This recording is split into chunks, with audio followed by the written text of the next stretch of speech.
My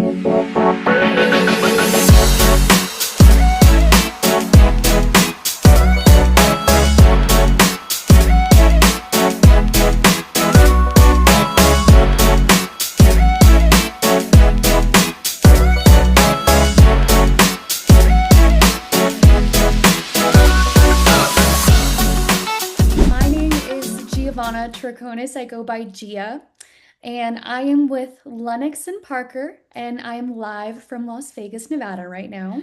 Awesome. Y'all know about Las Vegas, Thanks. Nevada, huh? I just know you guys got a new quarterback. That's about it. We New quarterback did. and slots. Yes, I mean that's a good way to put it. That's what Vegas is known for. Joining me today are three people who lived this story from very different angles. There we go. Kevin Shaw, the director of the new documentary One Golden Summer, and two of the players who were right in the middle of it all. Do we have DJ and Trey here? Yes. Yeah, I'm right here. Beautiful. All right, well, thank you guys all so much for being here. Thanks for Thank having you. us. My Thank you. pleasure, my pleasure. How did you guys both feel when being approached with this idea and, story being documented? Did you feel that this was the right moment to tell your truth inside of the story? Absolutely. I'm glad this is being able to for everybody to see. It's been a long time. A lot of people have questions. A lot of people is wasn't too sure of like what happened or what's going on.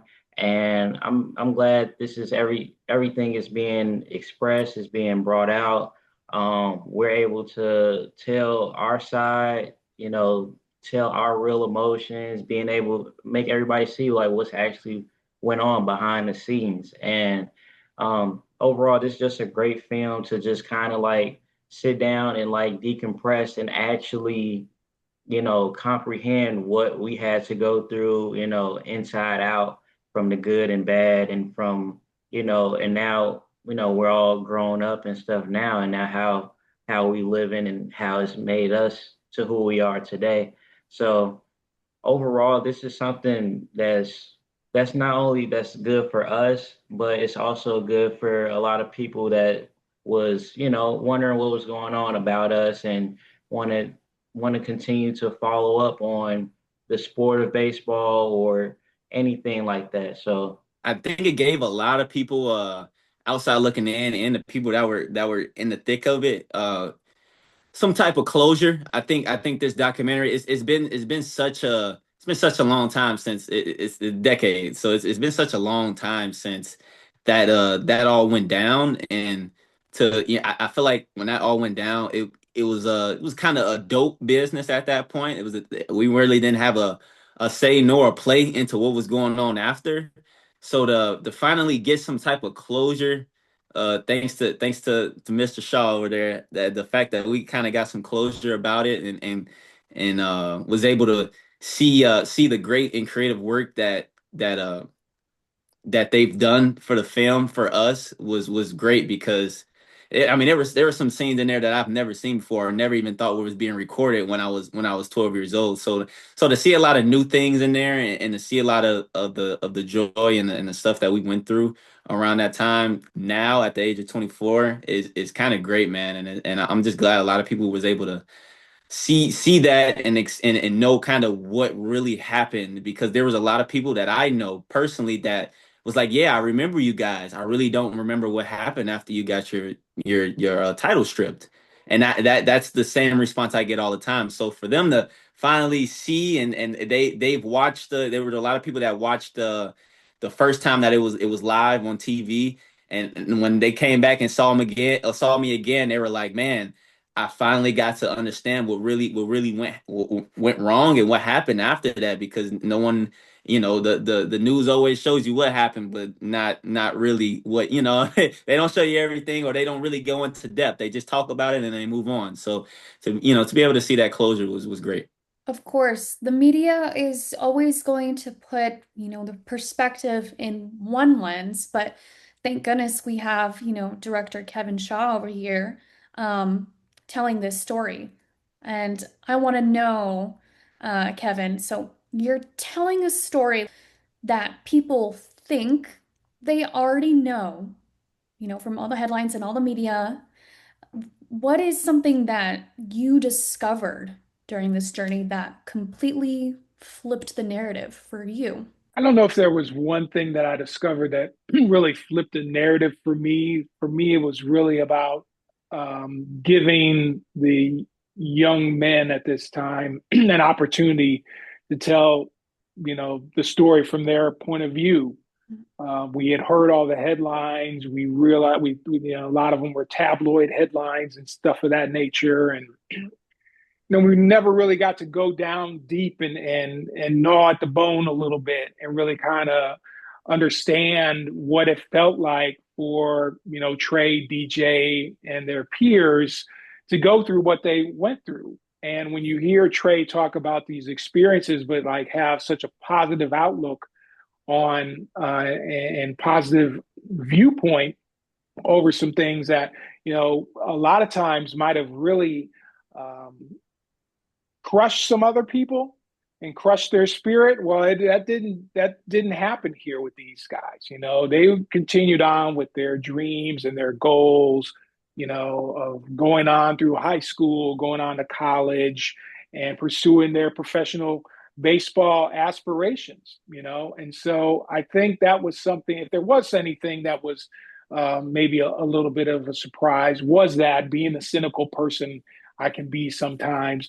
I was thankful and happy that these guys really, kept their eyes on the prize, basically, and really sat there and said, we're going to continue to move forward, and we're going to continue to move forward together. Their brotherhood, which is really awesome as well. They have continued to stay in touch with one another, keep uplifting one another and everything, all through this experience of Little League Baseball. So, yeah, they went through a lot of turmoil, a little bit of chaos, and dealt with some really harsh things at a very young age, and growing up, through their adolescence into their, teenage years and stuff, things that, the average teenager and young adult doesn't have to deal with.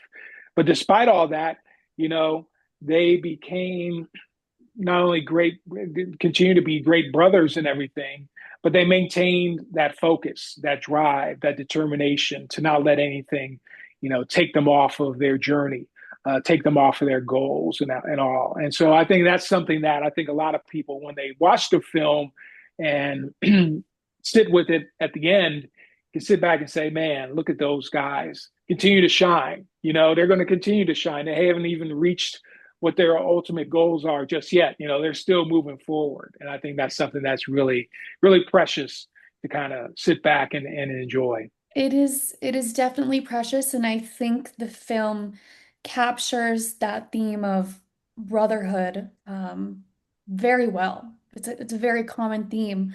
I want to know for both of you, do you feel like a responsibility to keep telling this story correctly, or do you feel that, Golden Summer does it justice alone by itself?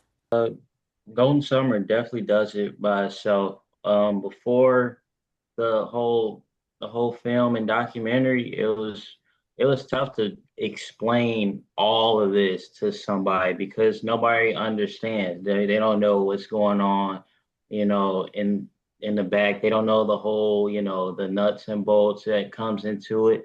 They just see everything that's published and just like what happened. And we know everything that went on. We know we got all the stories and all the everything to tell a person, but they're not gonna understand. And so with One Golden Summer being out, is now you're able to see, you're able to hear it, you're able to, you know, comprehend and be able to put your finger on stuff. And it's easy to do that now instead of us trying to, man-made tell a person everything that went on, and they're not going to understand everything because it's just like, oh, okay, like they said this, but I don't know what that means. So, it's different things to infer instead of actually being able to sit down and watch the film and be able to make your own inference on it and be like, okay, yeah, that was wrong, or that was nice. I like that.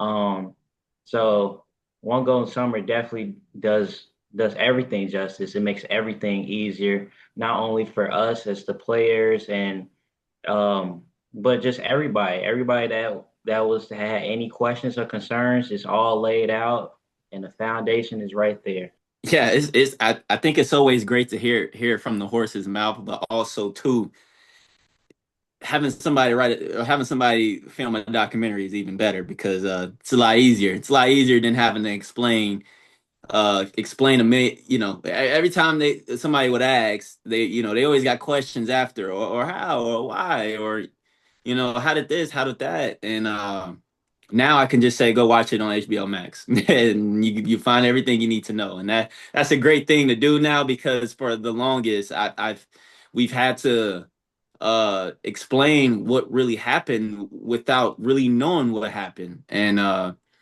as I mean, it's still tough to kind of process because there was a lot of grown folk situations going on in the aftermath of the baseball standpoint. It was so much going on that we weren't really that involved on the nitty and gritty confidential things that were being said when we weren't in the room. So to be able to for Kevin to be able to put that into light and let everybody across the world know what really happened and have the correct sources of people that were living that in that moment and that were living the moment and that were seeing that moment from us at around that time. I think it really brings a light on that situation and it helps everybody that has those questions, and it can be answered on the documentary on the OWN and also HBO. So Yeah, absolutely. And Hondo, going off of that, I want to know, is there something specifically that people got wrong about you guys when you guys were children? Like, there's something you yeah, I want to mean review right now? Yeah. that we had, I think a lot of people got wrong that we were the doings of why our title got taken away. I think when people pointed the finger, they first pointed it at us because we are the ones that's ultimately going out there to play. And then when things started getting deeper, I think that's when they started to realize that no, it was a little bit more than us. It probably had to do with a lot of the adults in the circumstance, but you're not going to point the finger at the people that's hiding behind the camera. That the people you always point at the people that faces are in the camera, like the actor. Somebody might say the actor did a horrible job, but they ain't looking at the person that wrote it, that wrote the writing for the actor. I think that's kind of how Hmm. it went to whereas uh there were people in the behind the scenes that were making decisions and doing things, and we the ones that got kind of blamed for it and took all the hits and took all the hits off the chin. And we're talking, and the people that are behind the scenes, we're talking about adults that hid behind 12-year-old kids that were taking the hits from it. So uh, those people know who they are, and they have to live with that situation. But I definitely think that we took as kids we took the most of the hit, and then our family had to deal with that as well. So I think it was very unfortunate that we had to be the ones to do it, but also too, and when you look at it on the positive side, I don't think there were anybody else that was more equipped to be able to handle it. So I think that's the best way to kind of approach that. Beautiful. So for all of you guys, I want to know now, especially, as an adult and being able to have a different perspective on this, you see it so much differently through the lens of a child, but 10 years later, do you think the story would still matter as much if the title wasn't stripped away? I think if it never happened, I think we would be even looked at as more of a higher standard in regards of that, because that doesn't happen. You don't know what the possibilities were, moving forward from that. I mean, we just got done being in the White House with Barack Obama. We just just got done being on the Good Morning shows. We were on a lot of things. We had our own parade for crying out Mhm. loud. uh Of I course. think we would have been very, very, very fine if that would have never happened. And Mhm. it's one thing my father actually said in a documentary. What if none of this stuff never happened? I mean, I could probably go up to Wrigley Field right now and probably get a free beer if that didn't happen.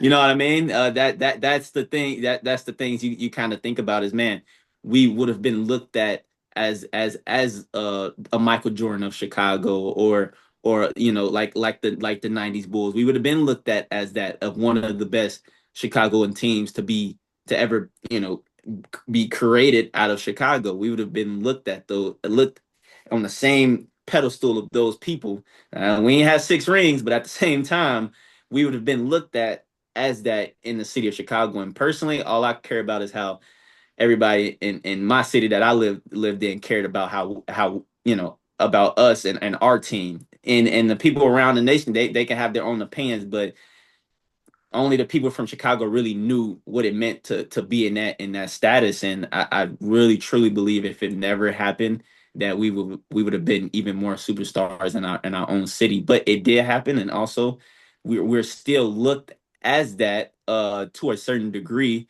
because now everybody can, now that our title got stripped away, everybody has opinions and they can choose both of them. But that's what our title getting stripped away gave to people. And if it Mhm. didn't, I don't think that would have happened. But also too, if that didn't happen, we want to have this great peace as well. So it's 50-50. You can I kind of see. see it as one way and see it as the other. But I think, no matter what happened, there was at the end of it, there was a great result. Kevin, so in this piece, the South Side, it's not just a backdrop, it's heartbeat in this film. How did you intentionally frame the city beyond the stereotypes? Well, I'm from the South Side. I'm from Chicago. Was born and raised. Didn't live too far from Morgan Park, probably like 10 minutes. Morgan Park's the area where Jackie Robinson West is situated. So, I'm a hometown kid, so I know the city intimately. And I know how the city has been portrayed in other media, whether that be in film, whether that's been on the news.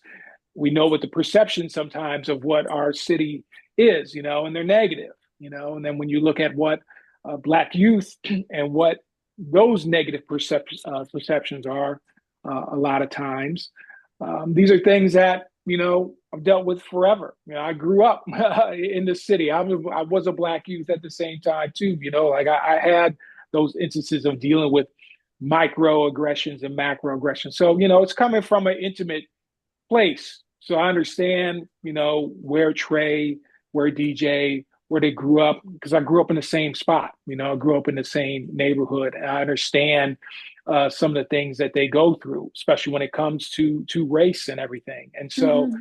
it was important to articulate that in the film so that people could potentially understand what these guys were going through, what the negative connotations of our city are sometimes, and how the media just goes ahead and continues to expand on those.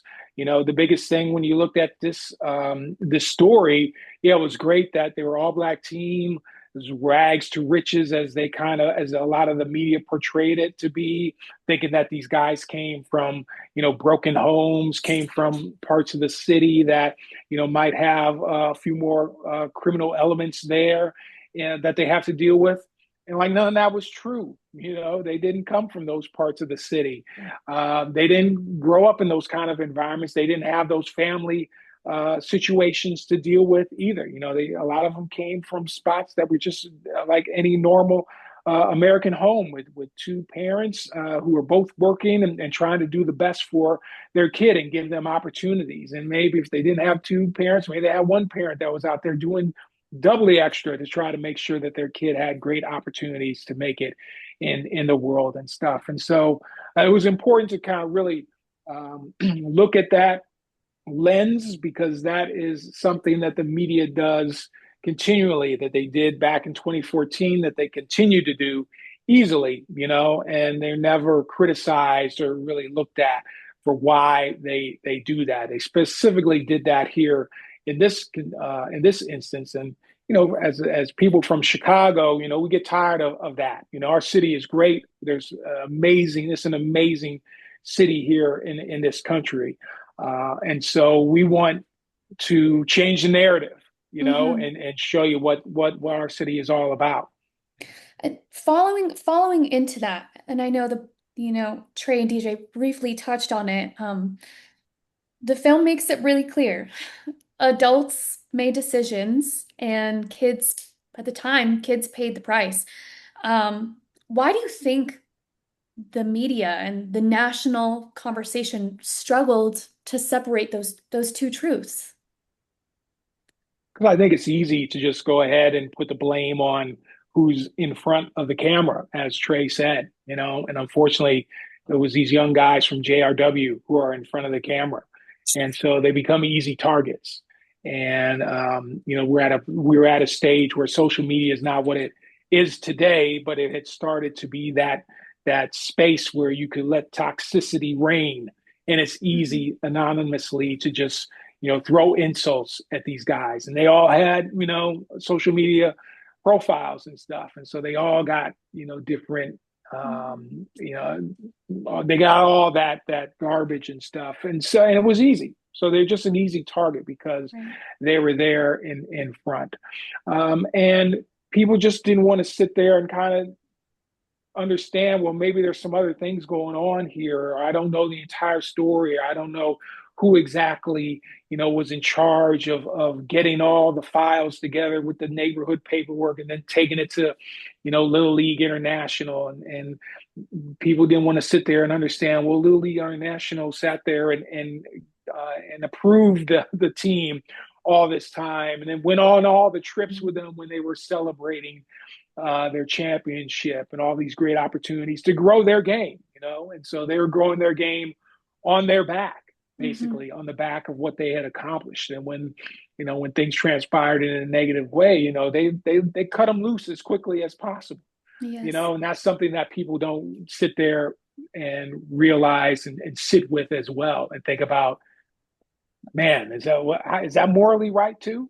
Should they have Right. done that kind of thing? Could they should done something else in terms of just trying to work this thing out together in some way? But there was none of that. And the fact that the team is not even recognized at all in the museum, is something that Hmm. also, continues to rankle a lot of people. So I don't know if that'll ever be rectified, but the fact that you just try to erase them from history is something that we see now, how people want to erase certain accomplishments from history and then those that are done by African Americans. And so that's something that we have to reckon with too in our country. Going back to the theme of brotherhood, because I'm trying to get into the mindset of, when you guys were so young. How did you guys, protect each other and shield each other? Because I know you guys have a really strong bond and it's very clear in the documentary, but how did you guys shield each other when the noise got really loud from the media and the press? Mostly, especially at that time, I don't want to say like, getting on the game and stuff like that was like a cool thing, but like it'll be just like many ways. Like we were still on the same travel programs as each other. So we were still hanging out, still being able to just bond with each other. And if we weren't, we still like do things as far as like just like anything, still be able to go out and, or play the game with each other, or just be able to just simply just be around and communicate with each other.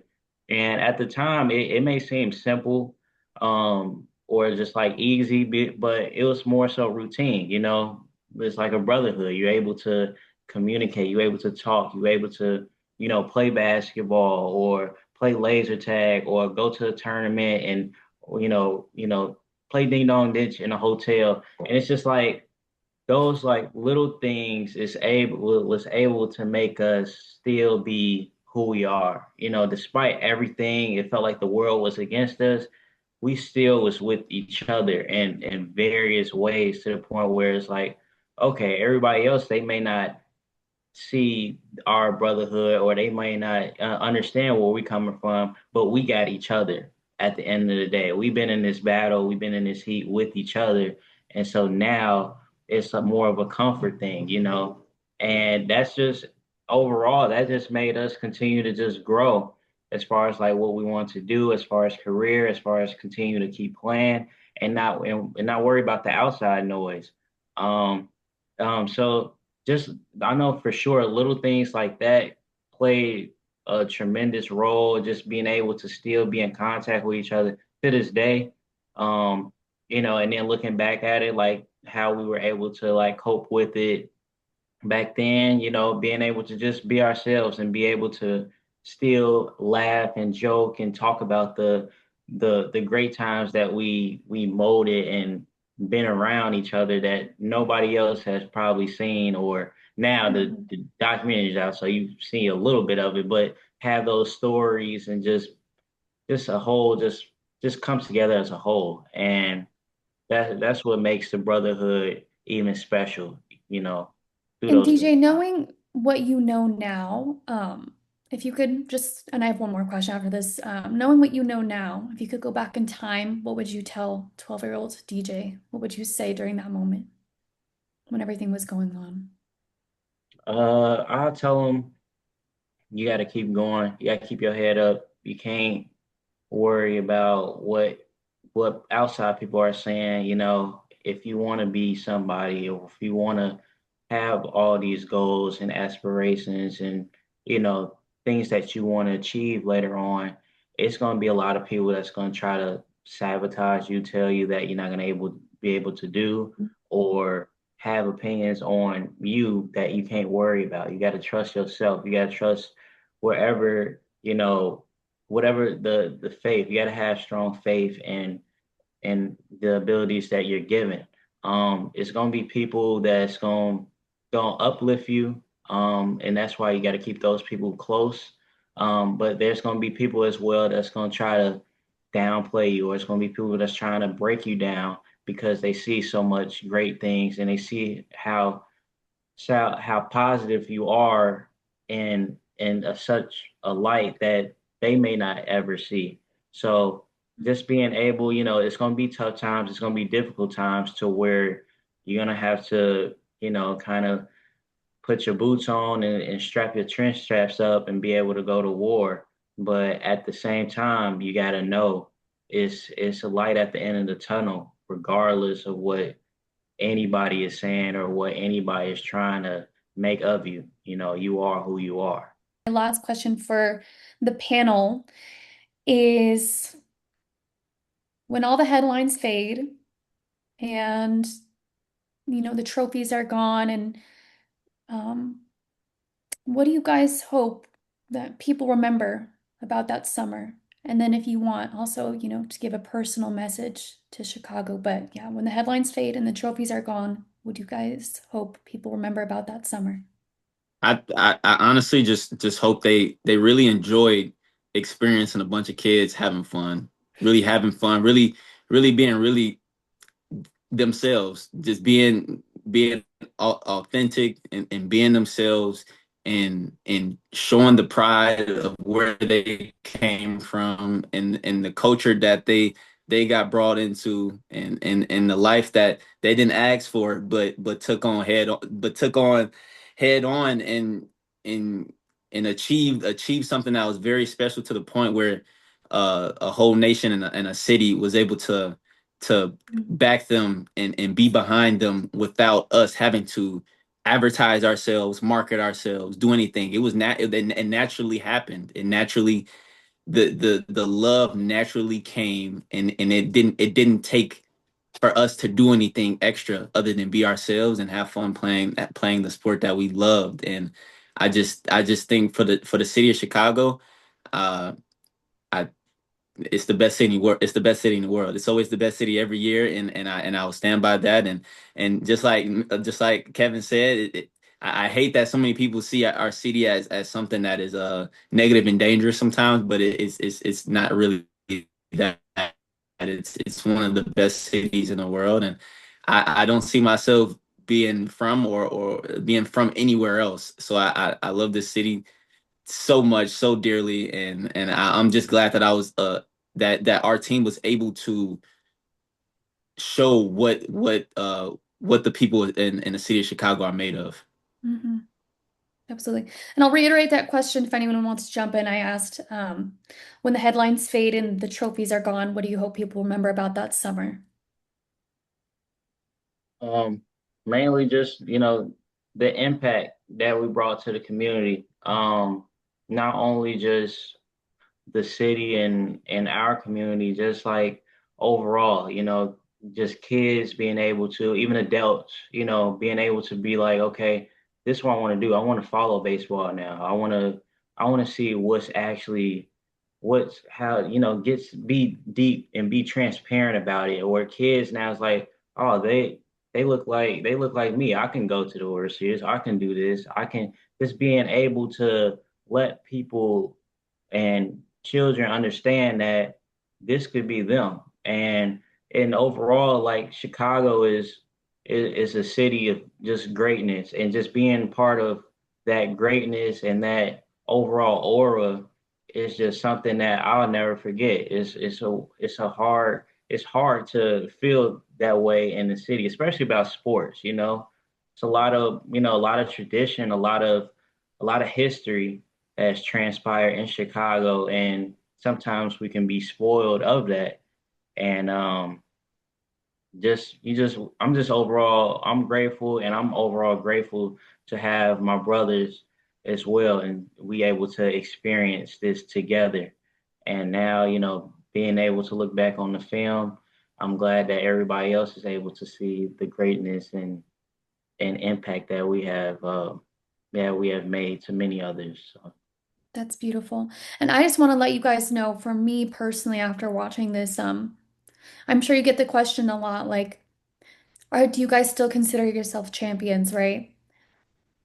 I think anyone who watches this film will see that you guys are champions, and it's not in the way that you think, that because you're not holding, this big golden trophy. You guys championed yourselves through something great, and it's a very, very admirable character. So I just want to say thank you. Thank you for that. Oh, thank you.